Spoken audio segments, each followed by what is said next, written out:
మీ friends మీతో jealous ఉన్నారు, ఎందుకంటే వాళ్ళకంటే మీరు ఎగ్జామ్స్లో బెటర్ మార్క్స్ స్కోర్ చేశారు.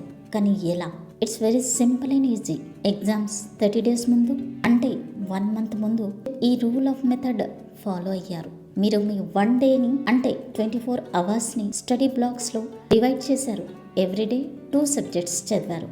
ఒకటి ఈజీ, మరొకటి డిఫికల్ట్. దెన్ ఇన్ఫర్మేషన్ ఓవర్లోడ్ వల్ల ఎస్కేప్ అవ్వడానికి మీరు early morning and before going to bed quick revision చేశారు. బట్ వెయిట్, మీ స్క్రీన్ టైం అంటే సోషల్ మీడియా 2 hours కంటే ఎక్కువగా యూజ్ చేయలేదు.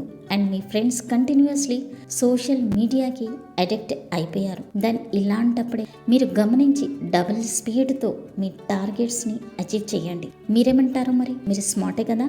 దెన్ ఇలా స్మార్ట్ స్టడీ చేశారనుకోండి, మీ ఫ్రెండ్స్ జెలస్ అవ్వడం ఖాయం కదా. For more study strategies do subscribe to my channel.